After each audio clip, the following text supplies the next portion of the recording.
कहानी जुर्म से नहीं, एक सपने से शुरू होती है। 3 यंग अमेरिकन ड्वाइट, बिली और उनका तीसरा दोस्त पैसिफिक पर एडवेंचर की तलाश में थे। उनकी बोट कोस्टा रिका के लिए निकली थी। मैक्सिकन कोस्ट के पास खराब हो गई, जिससे वे बिना पैसे और टूटी हुई बोट के साथ फंस गए। मायूसी छा गई और आसान पैसे की फुसफुसाहट ने उन्हें स्मगलिंग की तरफ मोड़ दिया। एक बार का डर उन्होंने खुद से कहा। उनकी नौसिखिया कोशिश ने उन्हें कार्लोस और रॉबर्टो के करीब ला दिया, जो 2 एक्सपीरियंस्ड मैक्सिकन भाई थे। भाइयों ने अमेरिकन में मौका देखा, उन्हें एक बहुत बड़े ऑपरेशन में रोल ऑफर किया। जल्दी अमीर बनने के वादे से ललचाकर दोस्तों ने हां कर दी। उन्हें नहीं पता था कि वे एक ऐसे जाल में फंस रहे थे जिससे कोई आसान वापसी नहीं थी। कार्लोस और रॉबर्टो का डेल ऐसा था कि कोई मना ही नहीं कर सकता था। ग्राम्स में नहीं, किलो में मारिजुआना और इतना पैसा कि उनकी लाइफ बदल सकती थी।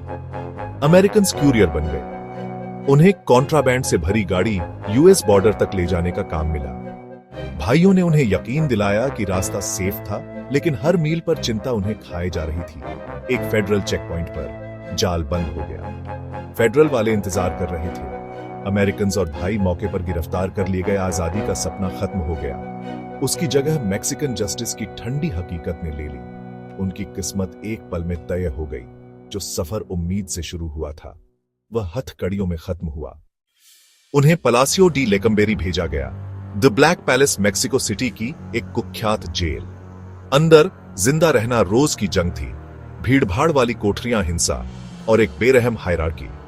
अमेरिकन जो साफ तौर पर बाहरी थे, तुरंत टारगेट बन गए। हर चीज की कीमत थी, सेफ्टी, खाना, यहां तक कि सोने की जगह भी। वे एक साथ चिपके रहे। कार्लोस और रॉबर्टो के साथ एक छोटा सा गठबंधन बनाया। डर हमेशा बना रहता था, लेकिन एकता ही उनकी इकलौती डिफेंस थी। इस जहन्नुम में साथ रहना ही बचने का इकलौता तरीका था।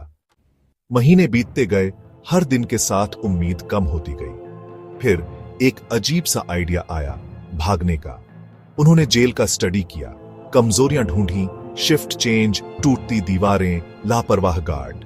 उनकी कोठरी ग्राउंड फ्लोर पर थी। उसके नीचे सिर्फ मिट्टी थी। अगर वे फ्लोर तोड़ पाते तो वे खोद सकते थे। प्लान पागलपन भरा था, लेकिन इसने उन्हें एक मकसद दिया। जब खोने के लिए कुछ नहीं बचा था, तो उन्होंने आजादी के लिए सब कुछ दांव पर लगाने का फैसला किया। इम्प्रोवाइज्ड टूल्स के साथ, तेज किए हुए चम्मच, एक तोड़ी हुई मेटल बार, उन्होंने कंक्रीट तोड़ा, हर बार को जेल के शोर के साथ टाइम करते हुए। एक बार अंदर घुसने के बाद उन्होंने रात भर हाथ से एक सुरंग खोदी। धूल और डर में दम घुट रहा था। मिट्टी जेबों और पैंट की मोहरियों में बाहर निकाली जाती थी, यार्ड में बिखेर दी जाती थी या लैट्रिन में फेंक दी जाती थी। सुरंग बढ़ती गई, चोरी की लकड़ी से सहारा दिया गया और कच्चे तेल के लैंप से रोशन किया गया। बाढ़ ने लगभग सब कुछ खत्म कर दिया था, लेकिन उन्होंने पानी निकाला और खोदते रहे। हर दिन हिम्मत और सहन शक्ति का इम्तिहान था। महीने जेल के नीचे इस सीक्रेट दुनिया में बीत गए। सुरंग उनकी इकलौती उम्मीद बन गई। आजादी अभी भी एक दूर का सपना था, लेकिन बाहर निकलने का रास्ता बन रहा था। 7 महीने बाद सुरंग तैयार थी। चुनी हुई रात को उन्होंने अपने बंक में डमीज से गार्डों को बेवकूफ बनाया और पैसेज में खिसक गए। ड्वाइट सतह पर पहुंचा, ताजी हवा, शहर की रोशनी, आजादी। वे एक शांत सड़क पर निकले, गंदे और थके हुए, लेकिन जिंदा थे। सेलिब्रेट करने का टाइम नहीं था। वे अलग हो गए, मेक्सिको सिटी में गायब हो गए। भागना एक लेजेंड बन गया। अथॉरिटीज शर्मिंदा हो गई। ड्वाइट और बिली आखिर में घर पहुंच गए। हमेशा पीछे मुड़कर देखते रहे। बाकियों की किस्मत एक रहस्य बनी हुई है, लेकिन उनकी कहानी बनी हुई है आजाद होने की अटूट इच्छा का एक सबूत।